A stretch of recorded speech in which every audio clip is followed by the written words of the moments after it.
On episode 481 of the 40 Plus Fitness Podcast, we meet Bryan Barrera and discuss his book, The Ultimate Guide to Running with Your Dog, Tips and Techniques for Understanding Your Canine's Fitness and Running Temperament. You can find the full show notes for this episode at 40plusfitnesspodcast.com/481.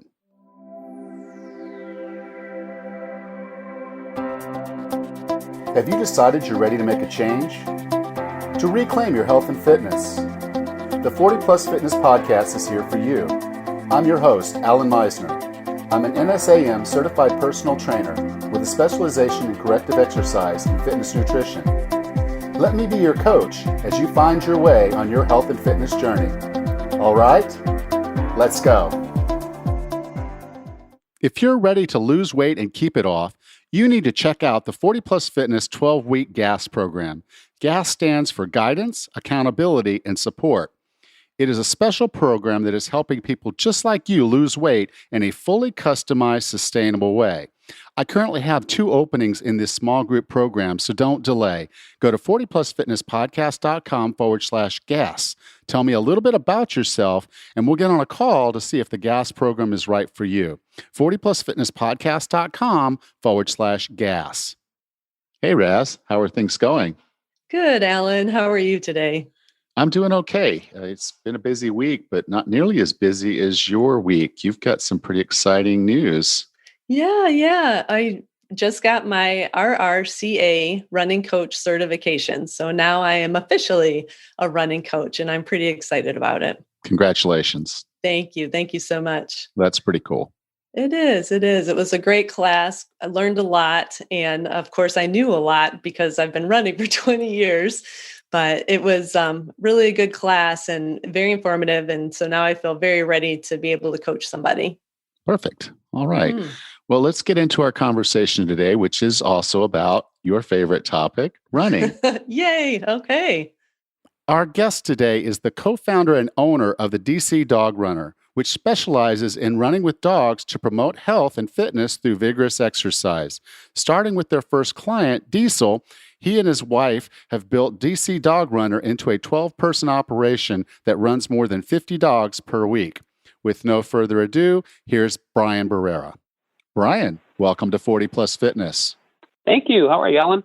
I'm doing great. I just finished reading your book, The Ultimate Guide to Running with Your Dog, Tips and Techniques for Understanding Your Canine's Fitness and Running Temperament. And I got this book. I sought this book. When I saw it, I was like, okay, there we go. One is I know that I need to start building up my own cardiovascular fitness. I love going into the gym and lifting heavy weights.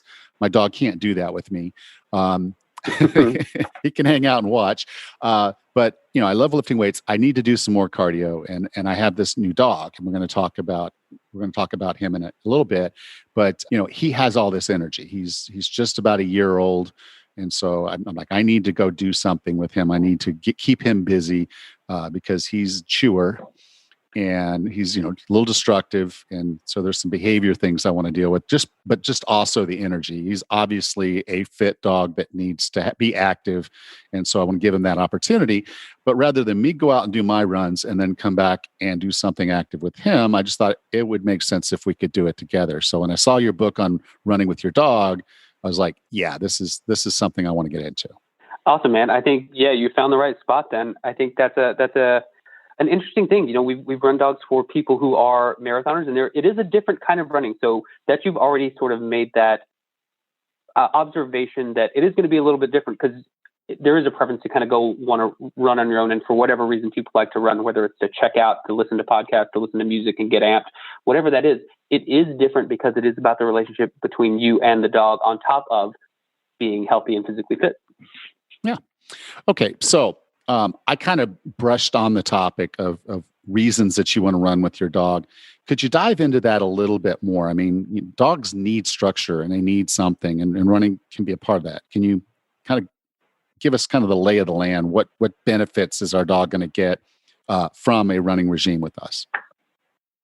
Of course. So, all number of reasons that people kind of contact us or contract us to run with their dogs, and they usually fall into 2 categories. It's the physical side, they're overweight. Maybe they just had an injury they're recuperating from, something like that, or sort of the mental side. And that's where you'll see it manifest as anxiety, destructive tendencies, hyperactivity, kind of those are the two basic camps that it kind of falls between. But I think going out and going for runs is a solution for a lot of dogs, but I'm very clear to say that it is not the solution for everyone. So there is a bit of understanding who you are as a runner, what your goals are as a runner, and if that links up and fits with what your dog's capacity for that is, and really checking your ego. I know you talked about lifting a lot of weights. There are days when you can push it, just like runners, and dogs are just like humans. There are days you have good days running, you have bad days running, and being able to be self-aware, identify those things is going to put you in the best position to do that successfully long-term. Okay. So I kind of get, because it's kind of a mantra in the fitness environment. You go ahead and by burning some energy, you're burning some calories, and if we're managing the calories we're giving our dog, and we're running our dog a little bit, they're staying healthy. They're maintaining the appropriate weight, and we can talk to our veterinarian about what our actual food should be and how often and how much they should eat. But on the behavioral side, can we dive a little deeper there? Because I in the book, I was like, this solves a lot of problems. People will get a puppy and it's cute, and then it's destructive, and then it's doing other things that we don't necessarily want it to do. And you can train the dog. Obviously, you can, with enough work and effort, you can train a dog. But running's going to do some things that make that whole effort much better.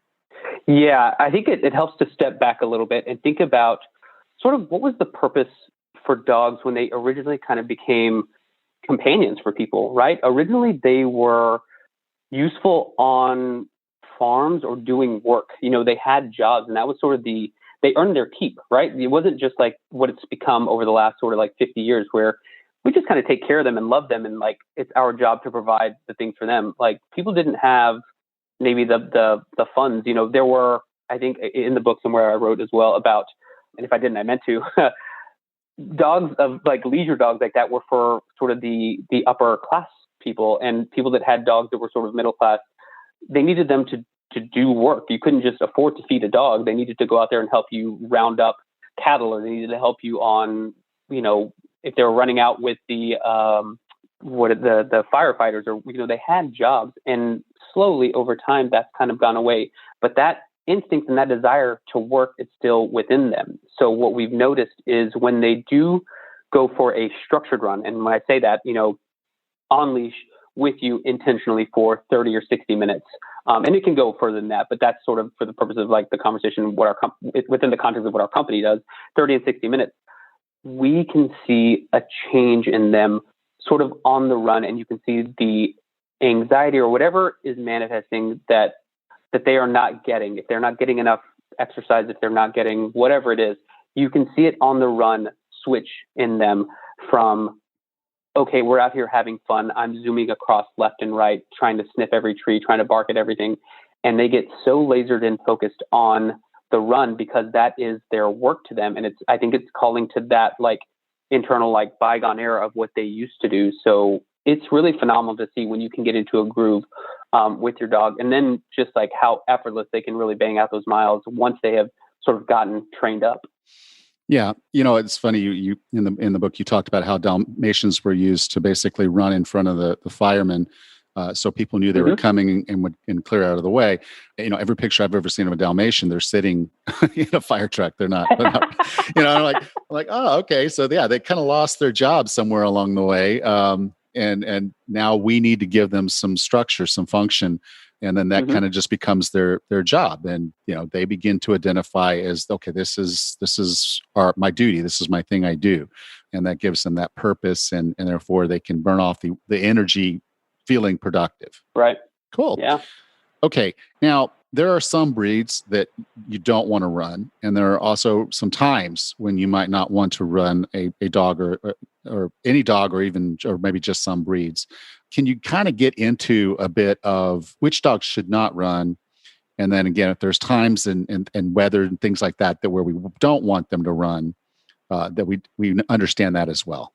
Yes. And there are three general groups that I've sort of broken it down to, and they're all with their own qualifiers. I think to set the tone off the top, I always say all dogs can run. It's just a matter of us finding out how we can do that safely and for how long and how fast, right? So the first group that is sort of a full stop, under 12 months, which is actually a very sort of like tricky conversation to have, because that puppy energy is real, man. The dogs want to get after it. They're super cute in the beginning, and then they get a little destructive, and then they just need to amp up and go. And the idea is like, well, I'll just take this dog out. We'll get them tired. Like running seems to be able to do that. But the letting them out to go and run around a dog park and taking them out and throwing the ball is a very different activity and running style than going out on a sustained run for 30 minutes where you're pounding the pavement. It's that repetitive activity. And that's because for the pups especially, their growth plates are still growing. Their muscle is still, being packed on. Their ligaments are being stretched out, and their joints are actually really susceptible to being misshapen if you do that kind of impactful running. So if you take your dog out on a run one time for a couple miles, not going to do any harm. But if you're going to do that, if it's a part of your lifestyle, that's when the things become problematic. So, Bryan, the person says, yeah, you can take your dog out and take them on a short little trot, around the block and just introduce it. I think that's more than fine and healthy. But to do the kind of running that like Bryan, the business owner, does, that's a bad fit, and we will not do that. The second group are dogs that are called brachycephalic. And the best way to kind of like say it is like they have smushed noses. Most of those dogs are like pugs and bulldogs and things like that. And those people sort of like self-select out. They're not really looking to run their own dogs. They just kind of tell like this dog doesn't want to run. And anytime I do, it looks like he's just like had it because of that snorting and chortling and all that, the sounds. Yeah. But the one we have, conversations about are boxers. And I know we talked about this a little bit. Boxers are incredible athletes, physical specimens. They are super like athletic, but they also have the smushed noses. And I think, again, this is where I answer sort of in two ways, like back to the original point where it's us determining how fast and how far. Boxers have a need to have such specific attention paid to them while you're running that it's not good for us as a company to run them. So our decision has been, it's not the best fit for us. And it's not that they're not a good fit for us. It's that we're not a good fit for them. Actually, we can't give them the individualized attention because everything that we do is on leash here in Washington, D.C. Those are just the laws. And we do pack style running just as like a function of like business, like being, solvent and like growing and things like that. So going out for a run with your boxer is more than fine. I think what you need to look at are the extremities are going to be sort of a little tighter. So you're not going to get above, sort of that 80, 85 degrees. Like you want to make sure that the temperature is like sort of perfect. You want to be in that like 40 degree to like 70, 75 degree range. And then you're also going to be making sure that you are paying attention to the nonverbal cues, because everything that we're doing with these guys is nonverbal. You want to make sure that you're watching their tongue. The tongue is the first indicator. If they are in control of that thing, you're fine. Keep going. When they're even if it's out of the mouth and it's darting back and forth, the moment you see it sort of lagging and out to the side, and you can tell they're just trying to move that tongue out of the way so that they can bring air in, that's when you have to like slow down, start the walk, and maybe call it for a run. And that can come a lot sooner because that's the function, the mechanism by which like dogs cool themselves. So what we can do, what we can't do on the business side of things, we can't like sacrifice the run for the other dogs, and because it's not fair to them to cut their run short because one of the others can't keep up. And it's not that physically boxers can't keep up. It's that we just can't take them out solo. So I think boxers are a fantastic run. And I think that's one that I get questions for a lot. And then the last one are the geriatric dogs. And that one is actually really interesting to see because there are some dogs that have come to us sort of in that 8 and 9-year-old range that a lot of families are like, you know what, I think he's kind of had it, he's shot, he's got a gimp, he's got a limp or whatever. And then there's some that have been active their entire lives and have started running with us when they were 6 or something. And they're still running with us until they're 12, 13 years old. And obviously you slow down a little bit, or maybe you don't go quite as often, but they can still do it. And it's sort of like how we are as humans. Like if you've spent a lifetime taking care of yourself, eating well, resting, building your body so that it's strong, as you age, you're only going to be able to continue doing those things in some capacity, right? Yeah.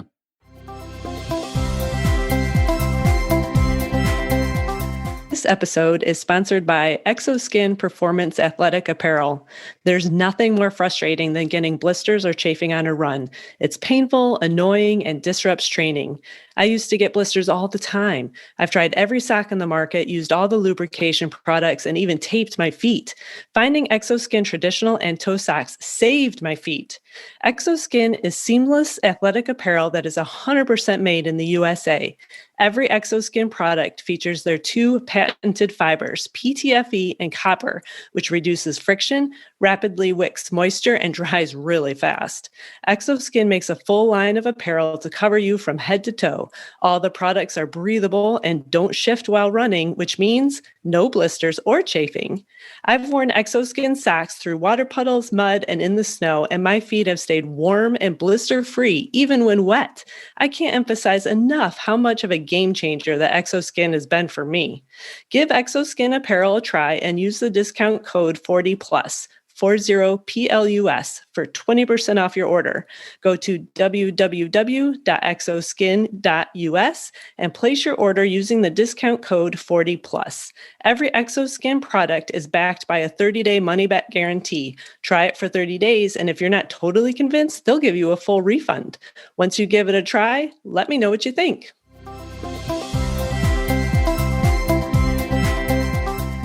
Okay. So basically, if I have a dog, and I actually have two, we have two. And so the first one I'll talk about is Angel. Okay. So Angel is a German Shepherd. She's about 9 years old. We got her as a rescue. And when we first got her, she already had some problems with her knees. We went through knee surgeries with her. She also has a spinal problem in the bottom of her spine, so some nerve damage there. So she's got some issues, and I wouldn't see her running for some those reasons. Plus, like I said, she's 9 years old, so not something that I feel like obviously could walk her more, spend more time on the beach with her. She won't chase a ball to save her life. She just looks at you like, why did you throw that? I don't know what you're doing.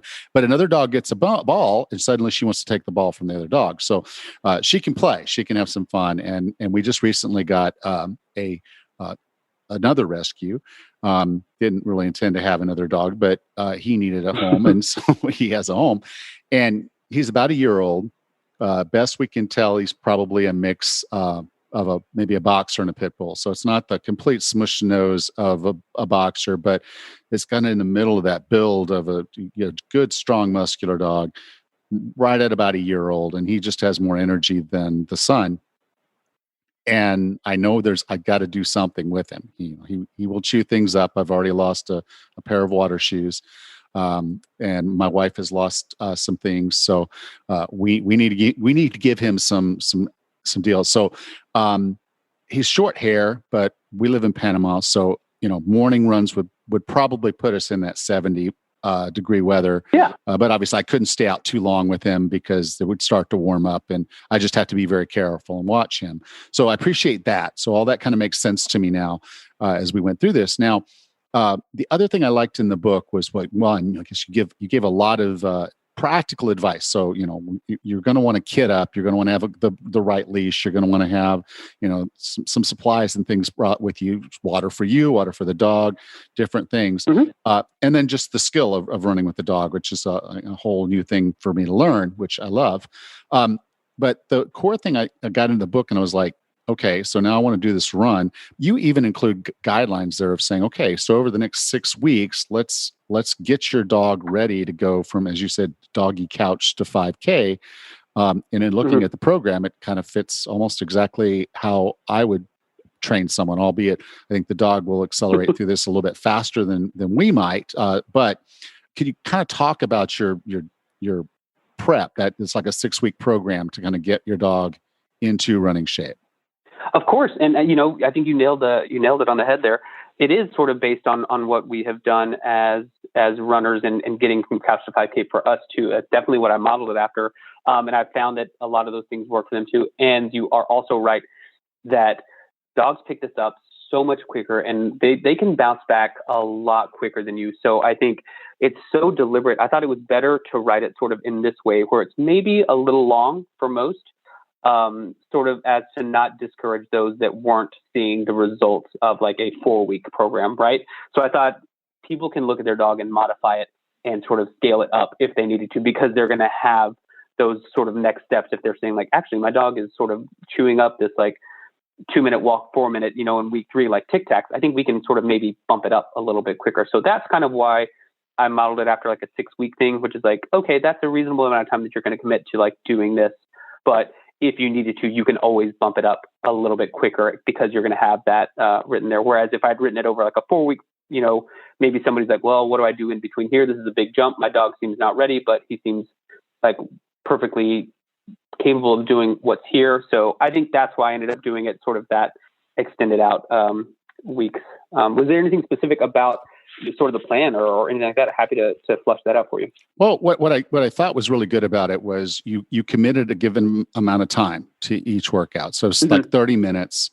You go out with your dog. It's a walk, run, walk kind of program, which is very common in the Couch to 5K. It's what Jeff Galloway did. One of his major programs for running.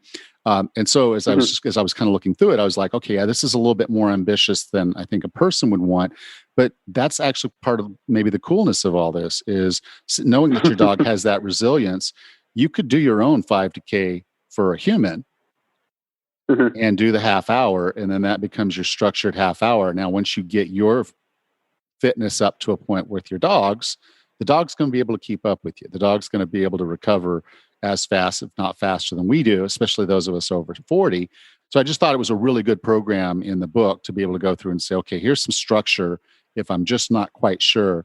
But then you did touch on something I think that's also equally important. Pay attention. Your dog's going to be giving you some nonverbal cues that we're going too fast, or it might be telling you, hey, ratchet it up, dude. We got miles to cover. Yeah. On the, so something you brought up there, why I did it in time increments as opposed to mileage. I know there's a few others out there, and there's no shortage of like information about sort of things like this as well. Why I did it for a duration as opposed to a mileage is when, like us, if we can institute routines and sort of make things follow a plan for them, they're only going to benefit from that because they know, hey, we're going to be out here for this amount of time every other day or 3 times a week or whatever it is that you decide is the best start for you guys, right? And I think instituting that commitment to the routine is also going to help them mentally prepare for like what they're about to go do. So I think it was twofold. If you go out and we're just going to do it for a mile and the dog's not going to actually make it a mile, well, that's bad news and you're going to feel sort of like a failure. So it's almost like hacking your systems inside of you internally that can help you stay committed to the plan. Yeah, well, because if I told Buster, hey, we're going to run for a mile and we're going to walk for a mile, Buster's not going to have any idea what I'm talking about. But if I go out there with Buster and I'm walking for my 2 minutes and Buster's cool with that, I'm like, okay, Buster, let's go. And then we run for 2 minutes. Then he knows that's what we've done. And we make that cycle. So for that whole week, that's my 3 runs. He gets comfortable with that. And then it's like, okay, we walk for 2 minutes and now we're going to run for 3. And he figures out, okay, we went for 3. Now, if I had a big fast dog, maybe, and I'm a big fast runner, if I was, maybe I'm covering, a mile or more, in that time that I'm running. Maybe I'm not. Maybe I have a smaller dog or a slower dog or the dog that needs a little bit more patience and pace.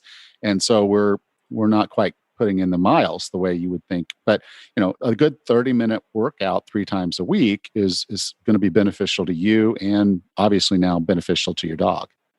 Exactly. Bryan, I define wellness as being the healthiest, fittest, and happiest you can be. What are 3 strategies or tactics to get and stay well? 1, self-awareness, listening to your body, finding out what like a long-term ache and pain is. Sometimes we're not always feeling our best when we get out there, and I get that. And listening to, if something's barking at you continuously, go get it looked at. There's no sense in sort of beating yourself down and making it a longer-term problem. Second, getting rest. I think that's one of those ones that everybody kind of says. It's sort of like when people talk about eating and, gains are made in the gym, right? For your stomach or in the kitchen for your stomach, right? Everybody wants those abs. And then especially given what we do, drinking plenty of water, staying hydrated for both you and the pup, honestly. So drinking water, getting rest, having the self-awareness to just listen to your body, I think are the best things you can do for your health. All right. Well, Bryan, if someone wanted to learn more about you, learn more about the book, The Ultimate Guide to Running with Your Dog, or DC Dog Runner, which is your dog running company, where would you like for me to send them? So they can find the book. It's on Amazon. It's at Target. It's Barnes and Noble. I think it'll be in a number of pet stores as well. And then dcdogrunner.com is a great, resource. I'm always happy to just have conversations with people about dog running. If you like pictures of very cute dogs on runs, DC Dog Runner, I guess it's DC_dog_runner on Instagram, actually. So any of those places are great, and just connecting with people is something that I enjoy doing. So, any questions, I've answered many questions in the comment sections or in direct messages. I'm always happy to sort of give my opinion. I talk about being a generalist, and I haven't run with your dog necessarily, but I can definitely give you all the tips and techniques for understanding your canine's fitness and running temperament.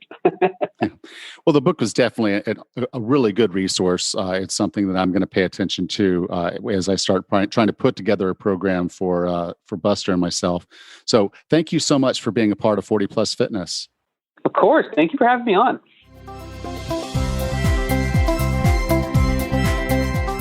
Welcome back, Raz. Hey, Alan, what a fun conversation you had. And that sounds like a really good book. It is a good book. He talks about, some of the tools and things that you would have. And he talks about, just how to get your dog, know your dog so you can run with your dog. And, just some of the things that we discussed before and after the conversation there. I still don't feel confident that I can run with my dog. Oh no! It's not the book's fault. It's the dog's fault.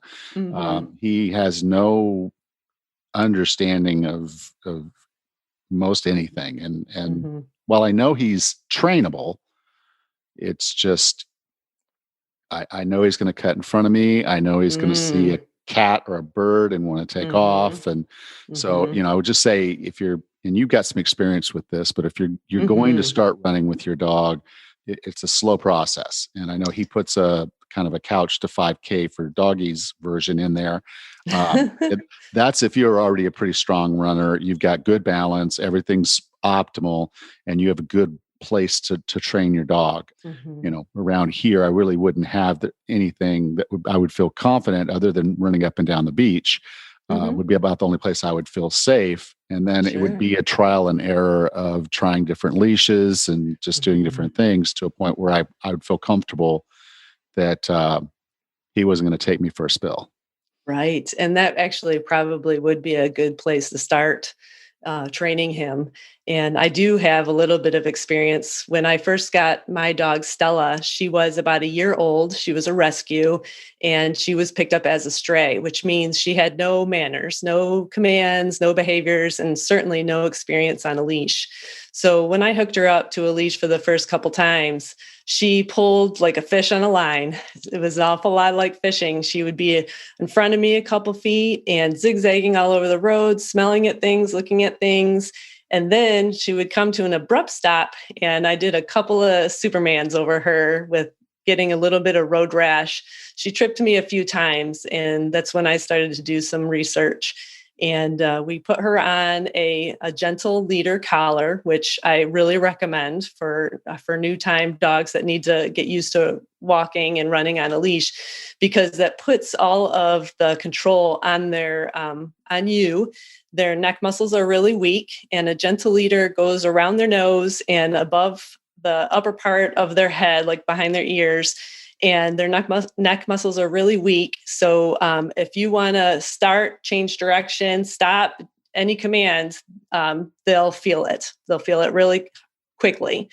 You'll have a lot of command that way. And we use that with Stella. We went on a lot of walks, and it took a lot of practice and a lot of commands. And they're learning how to walk on a leash. And the command for walk and Stella knows the command for run. And so she knows a different way to behave when we have her on a leash. Yeah, but that took considerable patience. This was not I'm going to go out and start running with my dog tomorrow. This is we're going to go out and we're going to do a little bit of running here, and I'm going to teach a little bit. And a good tip on that leash, because I've got one of those retractables, which is something he definitely recommends you don't have if you're trying to run Right. with the dog. Uh, Yeah. he will see something and forget that he has this leash on and just take off at a dead run. And Mhm. unfortunately, when he gets 2, 3 steps in, he's already full speed, and I'm not going to let go of the leash. So, he does Right. a 360, and then looks back at me like, what just happened? And I'm like, Mhm. it's still on the leash, dude. Still on the Mhm. leash. Yep.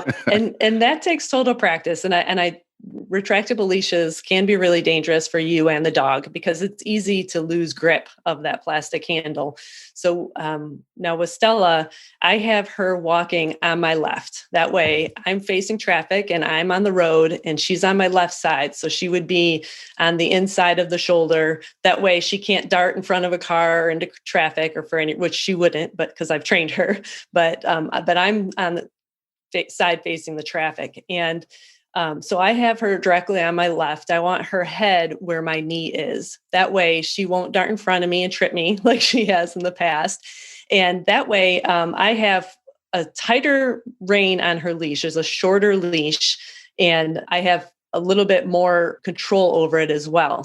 So they can't dart out in front of you. And like you said, the leash goes to full length and then they get a rude awakening and you have your arm ripped out of your shoulder. So if you have a shorter leash on your left, that would be one thing to try. Although I know a lot of dogs out there who can run ahead of a runner and they'll stay ahead of a runner without stopping and without pulling, but it just depends on the personality of the dog and their relationship with the owner. Yeah. Well, Brutus, I mean, Buster, he's, I'm gonna say we're not under the best of terms right now.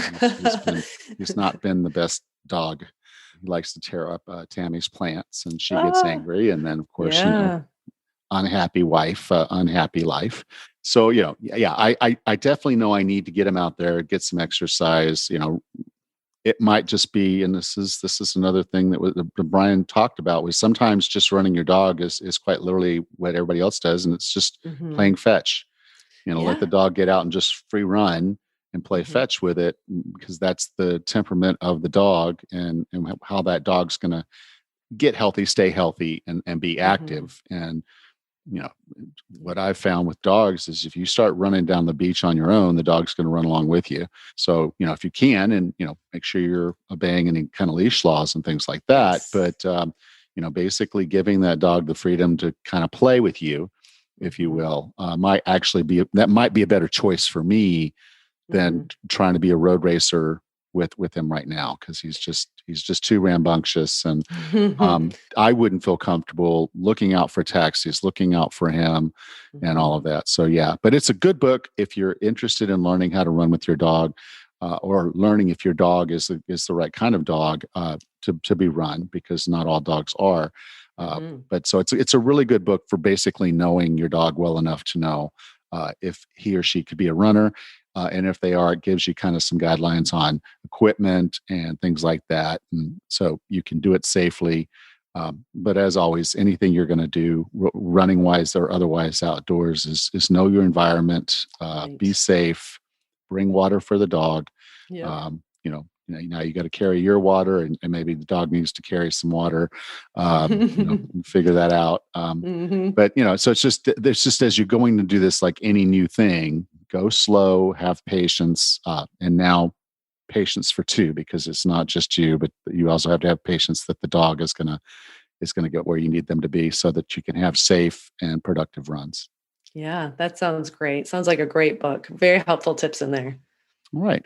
Well, Rachel, I will talk to you next week. Sounds great. Take care.